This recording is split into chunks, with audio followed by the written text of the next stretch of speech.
Tim McDonald, everybody. What's up? It's your uncle's mustache and your aunt's haircut.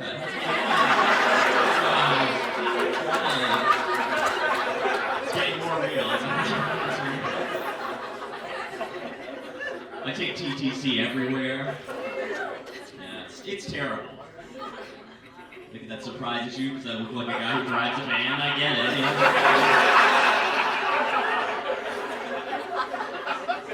When you're on the TTC, sometimes you will overhear some incredible conversations. Like I was on it, and this girl, she turned to her friend, and she's just like, "Oh, Dante and his boys are all getting a blowjob tonight." I had so many questions. What did Dante do to get a blowjob? Not just for him. Him and all of his boys. He's a pretty good friend. He's alright. What if it was the reverse of that, though, right? Like, what if it was a guy who just turns to his buddies like, "Tonight, Shaniqua and his girls, I'm going down on all of them." Is that progressive or a sexual assault that I shouldn't report? This girl, though, she kept talking. She went on. Dropped some more gems. She was like, "I'm getting my drink on." She's feeling it. She finished it up with, "I'm catching something tonight."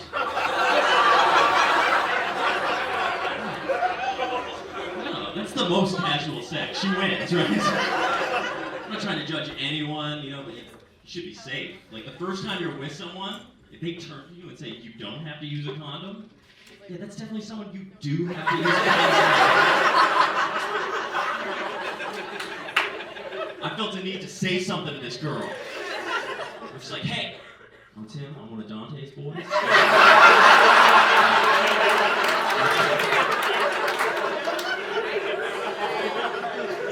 That was the best. She just gang signs up in the air, thank you. I'm 34 years old. Sometimes it'll surprise people when I tell them, they'll be like, "You don't look it." But notice they're not saying you look good for your age. Right? A lot of times too, if you ask someone their age, they just put it right back at you. They're like, "How old do you think I am?" It's not like when you ask someone the time, they're like, "What time do you think it is?" Could be late, help me out. People want to give you a chance to accidentally insult them. I was working at one place and my boss played the game, "How old do you guys think I am?" A girl I work with, she guessed 50 years old. And some people see it. That's not a good guess in this game, right? My boss was 32 years old. Soon after that, for sure. Not for that, but for that. Let's keep it that. I had a beard going on for a while there, and before I shaved it off, I told my friend, she's like, "No, don't shave your beard. You look really good with a beard." That's not a compliment, though. It's like, what, you prefer me if you can't see the majority of my face? I grew up skateboarding. When you're skateboarding, people just yell at you. They do. They'll be like, "Skate or die." Skate or die. I always pick skate, all right? Every time. You're gonna trick me. She was skating last summer. Security came and busted me. Yeah, that's a weird moment when you're a 34-year-old man getting in trouble for skateboarding. I don't handle it too well. Like they asked me my name and I lied. I said Ben Thompson. Thompsan. It's a ridiculous spelling of Thompson. I lied. I said I didn't have any ID. And they were like, "Well, we're gonna have to take your photo." I got very litigious out of nowhere. I was like, "I do not consent to that, no." They were like, "You don't have a choice." And I said, "Yes, I do," and I just walked away, right? Because I'm a 34-year-old man, and they get paid to wear Halloween costumes, so it's fine. Ben Thompson made me in some very fictional trouble, though. I actually think skateboarding is very similar to stand-up. Because skateboarding, you might try a trick like 9-10 times before you land it. Same with jokes. You gotta try them out like 9-10 times to make them work. It just shows. If you work really hard at both of them, your parents will be disappointed in you. My dad, his name is Ronald McDonald. the name he was born with. Grandparents were like, that's a good one, it rhymes, let's use that. My dad, very different than the Ronald McDonald you know. Like growing up, I would describe a lot of dinners as happy meals. My mom, she is 100% Italian. So that means I'm predominantly Italian. Which is, I know, it's hard to tell, because unlike most Italian people, I don't have the Italian flag draped from my body.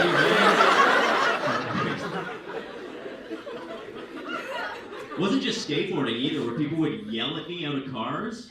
I don't know what it is. They see me, they got something for me. A couple summers ago, someone yelled at me, David Suzuki? I know, it's a complicated diss from a moving vehicle. Took stock of myself. I had sort of a Suzuki sweater on, full beard, shorter hair, glasses. Still one pretty big detail separating me from David Suzuki. It's a much older man, much older. But 100% more Asian as well. Call me like a white hipster David Suzuki. Not a big diss, but as soon as I figured it out, I yelled back, I was like, I'll show you the nature of things. You know, it's a very Canadian burn, I guess. I think I'm a very Canadian guy, though. I'm patriotic. I use Canadian Netflix by choice, all right? Somebody's got to watch Republic of Doyle. Sacrifice, I mean. Just get a feel for you guys. I'm curious. Clap if you do not have a tattoo.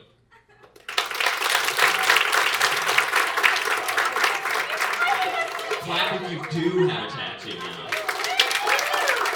You can tell. Much cooler claps from those people, right? They're a little more free. I don't have any tattoos. I feel like it's changed, you know? Before it used to be like pirates and sailors who had tattoos. Now it's like bike pirates and a guy you know who works in sales, right? I never got any though because my brother, 7 years older than me, he just got the worst tattoos. It was a terrible example. Like his first one, Tasmanian devil with skis on, right? With his thighs. The second one was just like, say that's cool, someone over there. The second one was just like a tribal symbol on his arm that he has no idea about at all. Because people in the late 90s, that's when they got tattoos the worst way. They would just like walk into a tattoo shop and just be like, oh, wait, I would put that on my body, please. Forever perfect. That's great. I should build my brother's character a little bit. White guy with dreadlocks, just so you know. Had a dog named Selassie. He's also a DJ for a subgenre of drum and bass music. Any jungle heads in here? Were you in Hamilton in the early 2000s? You made good choices with your life now. Missed out on my brother's DJ stylings though. That's right, my brother's DJ name, duh. So I'm starting off good. Duh. Peaceful warrior. He decided to get that tattooed on his arm. When he got it translated to Japanese for no reason whatsoever, none at all. It's just so common for people to have tattoos now. I wonder if we're at the point where a parent would get a tattoo for their infant, you know? Like the same way they might get their ears pierced. I did a Google search. Yeah, it happened in Florida. If anywhere in Florida seems like the place, I think. This guy, he broke it in the middle of the night, not an artist, and crudely put the initials D and B on the kid's arm. That stood for Daddy's Boy. Any guy in here want to go through their entire life explaining the Daddy's Boy tattoo on their arm? You would just have to tell people it stood for Dante's Boy to get through it.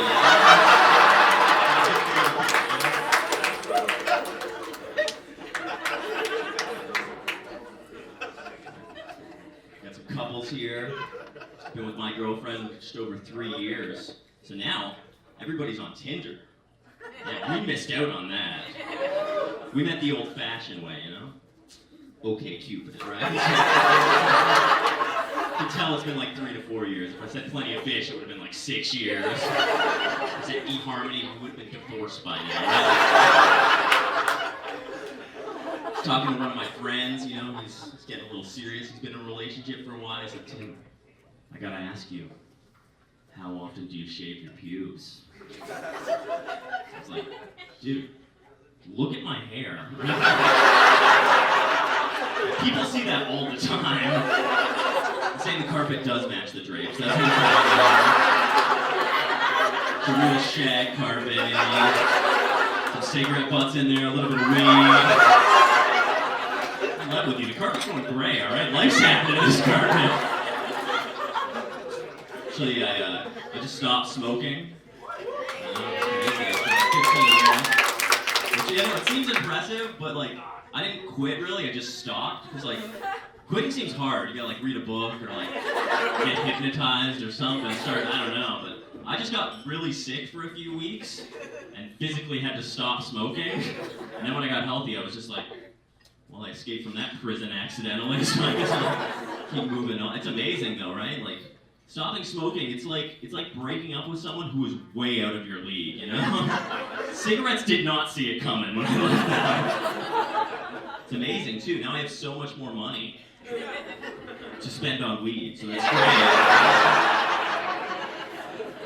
I smoke some weed, then I smoke the rest of it immediately afterwards. Like if someone's like, jump, I'm like, how high do I need to be to make this jump? All these dispensaries, there's one literally across the street from us, right? So they're all over. And that day that they busted all the dispensaries, that was kind of my 9/11, like a little bit. Just like glued to the news all day. What's tomorrow gonna be like? It was fine, they just all reopened. Not 9/11 at all. I'll tell you, on that day of the raids, like there's one intersection at Spadina and Nassau where 3 of the 4 corners had weed dispensaries on it. On that day of the raids, on the 4th corner, it was the grand opening of a Krispy Kreme's donuts. You know that franchise owner was walking home like, I don't know if it's gonna work. I don't know. Business is booming there, don't worry about that. It's usually really chill whenever you go to a weed dispensary, but one time I was there and it got a little hairy. This one guy, he had stolen something, and the staff knew though, they were like, give it back, and he was like, okay, here you go, and gave it back. But another girl who worked there, she saw this, and she walked over, and she slapped the guy as hard as she could in the face. And then the guy slapped her back. It was crazy. The place just like stopped. The staff was like, you gotta go. And the guy's like, why? It's like, as an outside observer, I could see a couple reasons. The staff was like, you stole. He's like, I gave that back. Well, you hit her. She's like, she hit me first. It's kind of impressive. He had an answer for everything. It's also at this moment that I realized, like, I just always assumed that there was a room full of muscle ready to jump out if something like this went down in a weed dispensary, and that did not happen. And I think this guy realized it at the same time. He's just like, what are you guys gonna do? Just looking at the 4 5-foot girls who work there. He just like knocks over one jar of weed. The weed like falls out onto the floor. He's just like, I can do anything I want. He goes behind the counter. He just starts knocking down all of these jars of food. Weed is just flying all over the place. It's like the best New Year's ever. He like comes around the corner. He's like, I'm taking this one. He took one with him. He goes to the front of the store. The staff just all goes after him, but they left me and the other customers just in the back of the store with all this weed on the floor. We just kind of all looked at each other and like, yeah, okay. Support your local weed dispensary.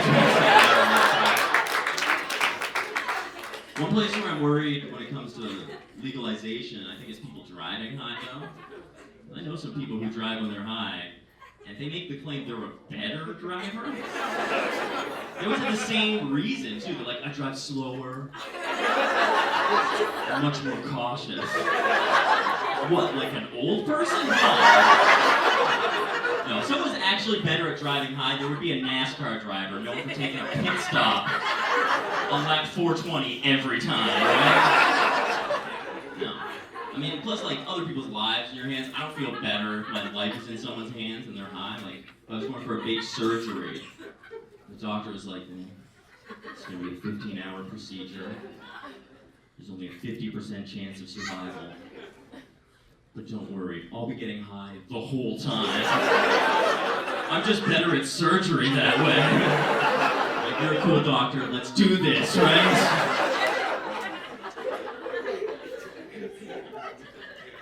Let me ask you guys, clap if you're a cat owner. Let's see that. Oh man. There's a lot of cat room, man.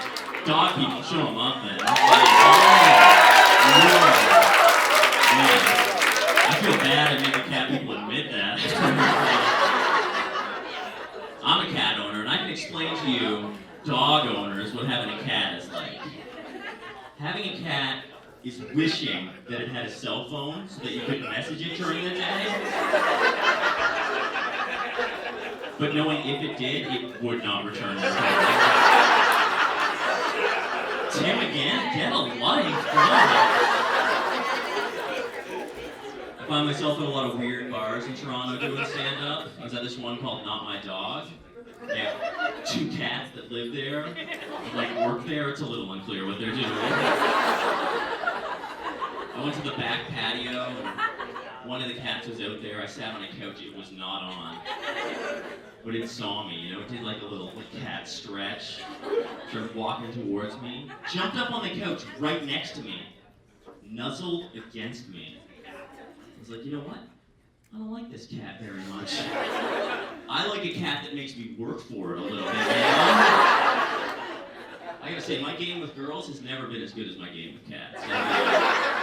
So if it's late at night and I come across a cat, I feel confident that I can pick it up, you know? I use the same strategy with a girl. Late at night, dark sidewalk, you know? You can't just sort of like slow down a little bit, you know?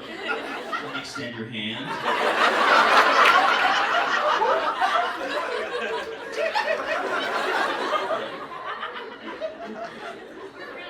My roommate was kind of on me because my cat was shedding a lot. He's like, dude, you gotta get a brush for him. I was like, really? I feel like he spends about 8 hours a day grooming himself. I wanted to keep the peace, so I did it. I got a brush. It's been a month. My cat hasn't used it once. Not even once yet. I don't know what's going on. Yeah, I think cat owners are weird. Like some cat owners, they even say, cats are man's best friend. I would never say that, you know? My cat, he woke me up at 3 in the morning. He had a dead mouse in his mouth. And I just started dropping it down, and he started pawing at it a little bit. I saw the mouse move. I know. Then I had to put it out of its misery and get rid of it. But that's why cats are not man's best friend. If your best friend calls you at 3 in the morning, it's just like, Tim, I've killed someone. Really? Almost. You gotta finish it off. And dispose of the body. Ugh. That is not your best friend. You're their best friend for sure. 100%. We all know, man's best friend, Dante, for sure. Guys,